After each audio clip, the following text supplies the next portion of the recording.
William Collins presents The Splendid and the Vile, a saga of Churchill, family, and defiance during the bombing of London, by Erik Larson, read by Matt Addis.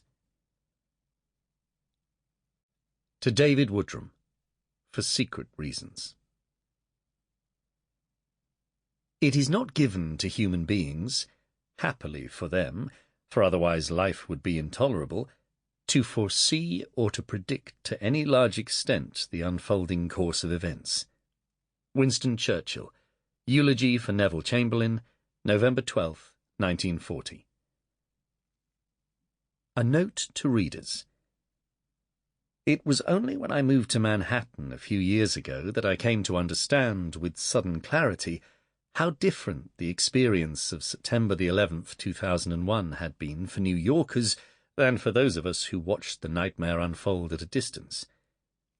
This was their home city under attack.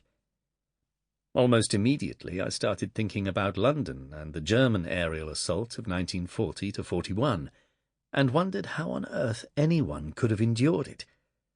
57 consecutive nights of bombing, followed by an intensifying series of nighttime raids over the next 6 months. In particular, I thought about Winston Churchill. How did he withstand it? And his family and friends? What was it like for him to have his city bombed for nights on end, and to know full well that these air raids, however horrific, were likely only a preamble to far worse? A German invasion from the sea and sky, with parachutists dropping into his garden, Panzer tanks clanking through Trafalgar Square, and poison gas wafting over the beach where once he painted the sea.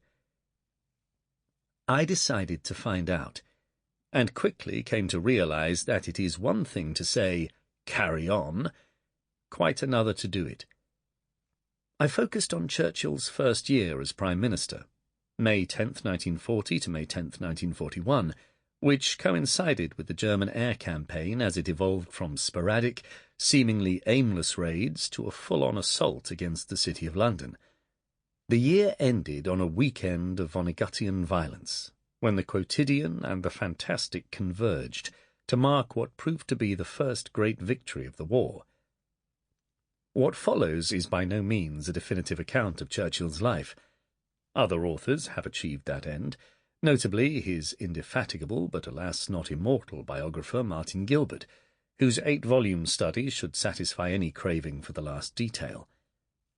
Mine is a more intimate account that delves into how Churchill and his circle went about surviving on a daily basis, the dark moments and the light, the romantic entanglements and debacles, the sorrows and laughter, and the odd little episodes that reveal how life was really lived under Hitler's tempest of steel. This was the year in which Churchill became Churchill, the cigar-smoking bulldog we all think we know, when he made his greatest speeches and showed the world what courage and leadership looked like.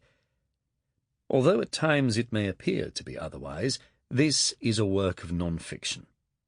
Anything between quotation marks comes from some form of historical document, be it a diary, letter, memoir, or other artifact.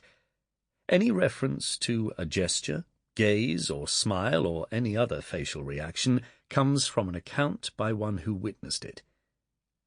If some of what follows challenges what you have come to believe about Churchill and this era, may I just say that history is a lively abode, full of surprises.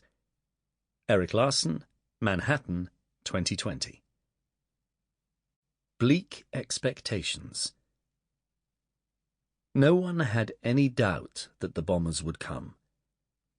Defense planning began well before the war, though the planners had no specific threat in mind. Europe was Europe. If past experience was any sort of guide, a war could break out anywhere, any time. Britain's military leaders saw the world through the lens of the Empire's experience in the previous war, the Great War, with its mass slaughter of soldiers and civilians alike, and the first systematic air raids of history, conducted over England and Scotland using bombs dropped from German Zeppelins.